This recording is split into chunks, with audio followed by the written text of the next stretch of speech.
जय श्री कृष्ण भक्तों, आपके अपने चैनल भक्ति की शक्ति में बहुत बहुत स्वागत है। आप सभी जानेंगे खरमास के बारे में कि इस साल 2025 में खरमास कब से लग रहा है। 15 या 16 दिसंबर से। साथ ही जानेंगे खरमास में हमें कौन कौन से कार्य करने चाहिए और कौन कौन से कार्य नहीं करना चाहिए। तो खरमास के समय कौन कौन से नियम है जिसका हम पालन करके अपने जीवन के सभी बाधाओं को दूर कर सकते हैं। देखिए, हिंदू धर्म में खरमास का महीना कोई भी शुभ और मांगलिक कार्य के लिए उत्तम नहीं माना जाता है। पूरे साल में खरमास 2 बार लगता है। एक बार सूर्य जब धनु राशि में प्रवेश करते हैं तब, और दूसरी बार जब सूर्य मीन राशि में प्रवेश करते हैं। इन दोनों की स्थिति में खरमास लगता है। बता दें कि सूर्य जब मीन या धनु राशि में प्रवेश करते हैं तो उसका तेज कम हो जाता है। धार्मिक मान्यताओं के अनुसार कोई शुभ और मांगलिक कार्य के लिए सूर्य का तेज होना बहुत ही अच्छा माना जाता है, शुभ माना जाता है, और ज्योतिष में सूर्य ग्रहों के राजा माने गए हैं और वे जो पिता पक्ष का प्रतिनिधित्व करते हैं, इसलिए उन्हें तेज का कम होना मांगलिक करने के लिए उत्तम नहीं माना जाता है। तो चलिए अब जानते हैं कि दिसंबर में खरमास किस दिन से लगने जा रहा है। तो देखिए, हिंदू पंचांग के अनुसार 16 दिसंबर 2025 की सुबह 4:27 पर सूर्य धनु राशि में प्रवेश करेंगे और सूर्य के धनु राशि में प्रवेश करते ही खरमास लग जाएगा।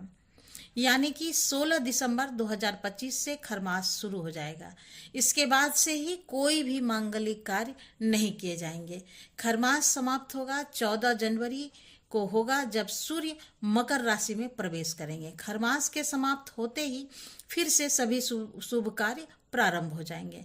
खरमास के दौरान जो यह 1 महीने का समय होता है, तो इस दौरान यानी कि 16 दिसंबर से 14 जनवरी तक मतलब पूजा पाठ में कौन सी चीजों का ध्यान रखना है। दैनिक पूजा में कोई बाधा नहीं है। दैनिक पूजा आप जैसे करते हो नियम से हर रोज अपने घरेलू पूजा, वो तो करेंगे ही। कोई विशेष पूजा नहीं करनी है या कुछ नया भी आरंभ खरमास में नहीं करना है।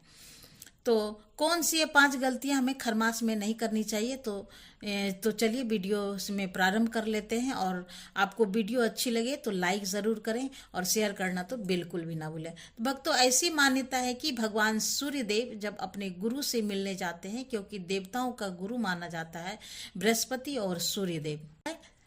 ऐसे में जब भगवान सूर्य देव गुरु की राशि धनु और मीन में प्रवेश करते हैं तो वह अपने गुरु की सेवा में होते हैं और इस वजह से कहा जाता है कि उनका प्रभाव कम हो जाता है। देखिए, राजा कितना भी बड़ा हो, अगर वह अपने गुरु के पास जाता है तो उसका बल निश्चित ही कम हो जाता है। और किसी भी शुभ कार्य को करने के लिए सूर्य और गुरु दोनों की स्थिति अत्यंत श्रेष्ठ हो, ऐसा आवश्यक माना गया है। इसलिए इस समय में कोई भी शुभ कार्य नहीं किया जाता है। ऐसा भी कहा जाता है, पौराणिक कथा के अनुसार इस समय में भगवान सूर्य के रथ को गधे खींचते हैं। खरमास खर मीन्स होता है गधा, तो सूर्य जो है, सूर्य का रथ जो है गधे खींचते हैं। यानी कि कोई ऐसी मान्यता कि भगवान सूर्य देव के रथ को 7 घोड़े खींचते हैं, लेकिन इस समय में जब उनके घोड़े थक जाते हैं तो उनके घोड़े विश्राम करते हैं और भगवान सूर्य देव के रथ को गधे खींचते हैं, जिन्हें खर कहा जाता है। और इसी कारण इस महीने को खरमास कहा जाता है। और भगवान सूर्य देव की गति इस समय में धीमी होती है। आप देखेंगे तो प्रकाश में भगवान सूर्य देव का इस समय में काफी कम हो जाता है। तो जाहिर सी बात है कि सूर्य है, क्या सूर्य आत्मा है, मानव की आत्मा है। और आप समझ सकते हैं कि शरीर के लिए सबसे महत्वपूर्ण चीज क्या है। आत्मा तो दोस्तों खरमास के समय में भगवान सूर्यदेव और बृहस्पति की स्थिति अनुकूल नहीं होती है, दोनों ही प्रभाव विहीन हो जाते हैं। इसलिए इस समय में कुछ विशेष सावधानियां रखी जाती है। कुछ कार्य हैं जिन्हें वर्जित किया जाता है और कुछ कार्य इस समय में जरूर करना चाहिए। तो कौन से वह कार्य हैं जो इस समय में हमें करने चाहिए और कौन से कार्य हैं जो बिल्कुल भी भूल से भी नहीं करनी चाहिए। तो चलिए अब उस बात के बारे में भी बता देती हूँ कि जो आज महत्वपूर्ण है। पहली चीज की खरमास में जो है पूजा पाठ करते हैं वह करिएगा। सामान्य जो भी है पूजा दर्शन जितना हो सके करिए, लेकिन एक चीज नहीं की जाती है, क्या वह है खरमास में मन्नत नहीं उतारी जाती है। खरमास में मन्नत, जैसे कि कोई मन्नत हो सकती है, छोटी सी बात में कह रहा हूँ कि मैंने जैसे मान लिया कि हमने कोई मन्नत रखा है कि हम ये चीज हमारी पूरी हो जाए तो हम मिठाई चढ़ाएंगे या फिर साड़ी चढ़ाएंगे, चुंदरी चढ़ाएंगे, कुछ भी मन्नत हो, ठीक है, तो वो मन्नत नहीं उतारी जाती है। मतलब आपका काम अगर इन दिनों हो भी जाए तो खरमास खत्म होने का इंतजार करिए, तब वो पूजा करके मन्नत उतारिए। तो पहली तो यह चीज आप लोगों को ध्यान देना है। और इन दिनों मन्नत नहीं उतारना है, काम पूरा हो गया हो तो आप मकर संक्रांति के बाद जो है अपनी मन्नत उतार लीजिएगा। यह चीज ध्यान रखिएगा।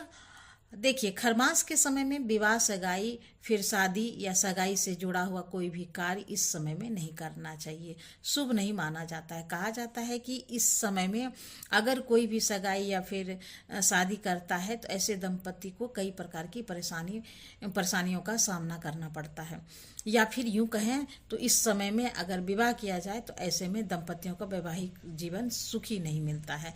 इसलिए शास्त्रों में इस कार्य को खरमास में निषिद्ध माना गया है, मना किया गया है कि इस खरमास में आपको ऐसे शुभ कार्य नहीं करने हैं। खरमास के समय में बच्चों का मुंडन भी नहीं करना चाहिए।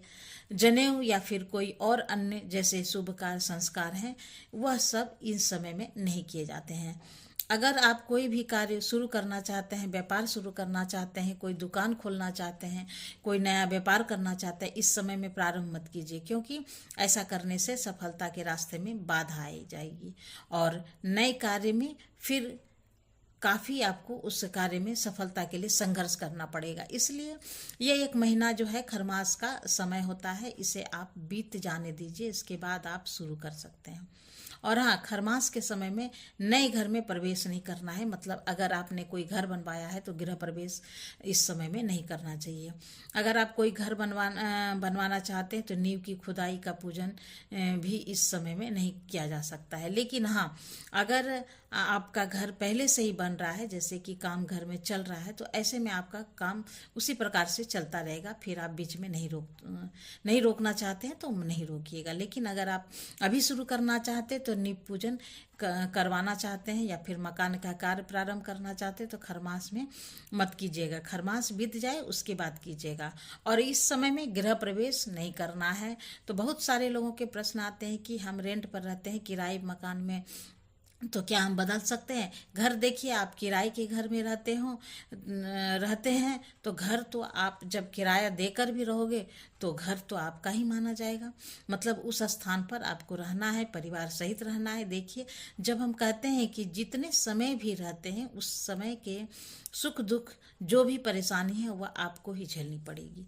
तो घर चाहे किराए का आप ले रहे हो या फिर आप खुद के घर में जा रहे हो, तो इस समय में आपको न किराए के घर को चेंज करना है और ना ही नए गृह में आपको प्रवेश करना है, अपने खुद के घर में भी। तो इस बात का ध्यान रखिएगा। घर आप पहले ही बदल लीजिएगा या फिर मकर संक्रांति के बाद बदलिएगा। और इसी से जुड़ा एक और प्रश्न आता है कि घर हमें बीच में ही बदलना है, क्योंकि हमारा जब मंथ कंप्लीट होता है तो तभी हम अपना घर बदलते हैं, तो इसी बीच में हमें बदलना ही पड़ेगा। तब हम क्या करना चाहिए?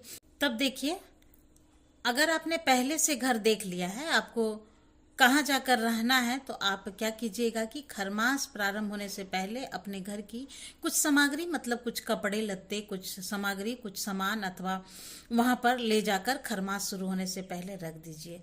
ले जाकर अपना ताला लगा लीजिए, फिर वह घर आपका हो जाएगा। फिर आप बीच में ही कभी भी बदल सकते हैं, कोई दिक्कत नहीं है। एक और प्रश्न जो आप लोगों का हमेशा आता है कि क्या खरमास के समय में हम अपने मायके से ससुराल और ससुराल से मायके जा सकते हैं? देखिए, बिल्कुल जा सकते हैं। अगर बहुत ज़रूरी हो, मतलब अगर आप पहले से कई बार आ चुके हैं तो बिल्कुल जा सकते हैं। जिन लड़कियों की शादी अभी भी हुई है और अभी आपको पहली बार ही आना जाना है तो उन्हें विशेष रूप से ध्यान रखना चाहिए, उन्हें नहीं जाना है। तो मतलब अगर आपको पहली बार जाना है मायके ससुराल या ससुराल से मायके, तो फिर जो है रुक जाइए। 1 महीने या फिर पहले ही होकर आ जाइए। लेकिन अगर आप हमेशा जाते जाते हैं तो फिर ऐसा कोई नियम बंधन नहीं है। वैसे प्रयास करना चाहिए कि स्थान परिवर्तन बेवजह ना करें इस समय में, लेकिन फिर भी जाना पड़ जाए तो बिल्कुल जा सकते हैं। एक और प्रश्न आता है कि क्या इस समय में हम नए कपड़े खरीद सकते हैं? देखिए, बिल्कुल खरीद सकते हैं। मतलब यह सर्दियों का समय है और इस समय में ये सभी चीज़ें इसी समय खरीदी जाती है, तो बिल्कुल आप खरीद सकते हैं। हाँ, एक चीज़ का ध्यान रखना है कि अगर विवाह के लिए कपड़े खरीदे जा रहे हैं, जैसे कि किसी की शादी है तो शादी के लिए जो कपड़े खरीदे जाते हैं, जैसे कि दुल्हन का जोड़ा है, फिर दूल्हे का जोड़ा है, हो सके तो उसकी कोशिश करना चाहिए कि इस समय में, खरमास के समय में, शादी के पर्पज से कपड़े ना खरीदे जाएं।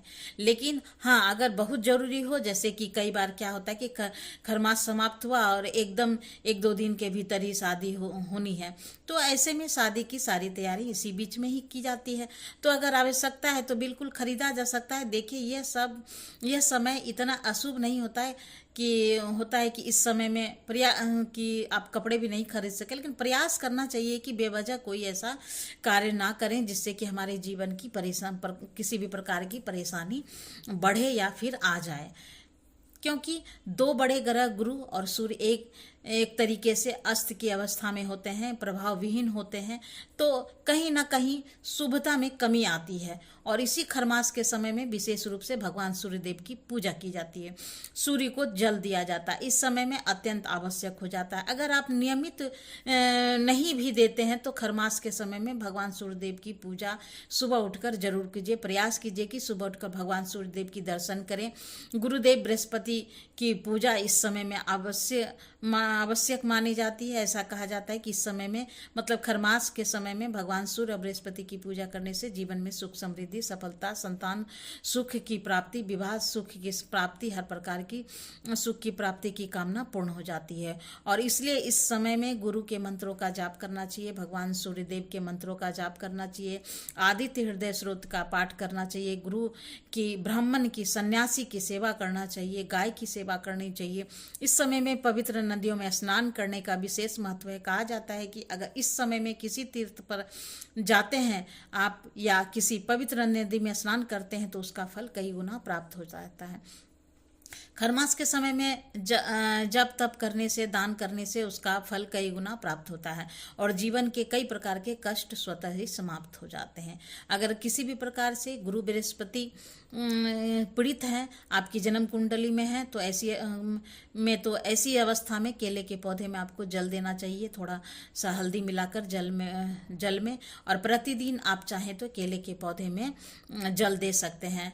अगर रोज नहीं दे पाते हैं तो बृहस्पतिवार को जरूर दीजिए। इस समय में चने की दाल का दान करना चाहिए, गुड़ का दान करना चाहिए, केले का दान कर सकते हैं। बृहस्पति के निमित्त आप कोई भी दान कर सकते हैं, तो भी आपको बृहस्पति से जुड़ी हुई जो समस्याएं हैं उससे आपको मुक्ति मिलती है। तो यह समय जो प्रधान धर्म के लिए बहुत अच्छा है। तो सिर्फ कुछ विशेष सावधानियां होती है जिसका हमें नियम पूर्वक पालन करना चाहिए ताकि आगे हमारे जीवन सुख में बीते।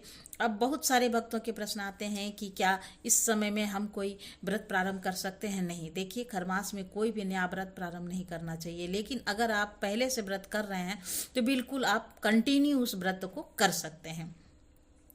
क्या उद्यापन कर सकते हैं? देखिए, खरमास के समय में अगर आप व्रत उद्यापन ना करें तो ज़्यादा श्रेष्ठ है, उद्यापन भी नहीं करना है। चाहे आप कोई सा भी व्रत कर रहे हैं, 16 सोमवार का कर रहे हो या फिर 16 बृहस्पतिवार का कर रहे हैं या फिर अपनी गिनती के अनुसार कोई व्रत करता है, तो भी एक दिन व्रत अधिक कर लीजिए। मतलब मकर संक्रांति जब तक नहीं है, जब तक है तब तक आप जितने भी इस व्रत बीच में आ रहे हैं कर लीजिए। 1-2 ज़्यादा ही होंगे तो इससे कोई परेशानी नहीं है, ठीक है। और फिर मकर संक्रांति के बाद आप अपने व्रत का उद्यापन कर लीजिए। तो इस समय में कोई भी नया व्रत प्रारंभ कर सकते हैं और ना ही किसी भी व्रत का उद्यापन कीजिए। पूजा पाठ सब कुछ आप कर सकते हैं, व्रत भी कर सकते हैं। मतलब जो पहले से व्रत कर रहे हैं उन्हीं सभी व्रतों को आप जो है कंटिन्यू कर सकते हैं, लेकिन उद्यापन मत कीजिएगा। खरमास का यह समय कुल 30 दिन का है। इस समय में कुछ विशेष बातें हैं जिसका ध्यान आपको ज़रूर रखना चाहिए, वह सारी जानकारी इस वीडियो में दे चुकी हूँ। और अगर आपको वीडियो अच्छी लगी है तो वीडियो को लाइक करें और साथ ही ज़्यादा से ज़्यादा इस वीडियो को शेयर करें। तो मिलते हैं फिर एक नए वीडियो में नई जानकारी के साथ। तब तक के लिए नमस्कार। Thanks for watching.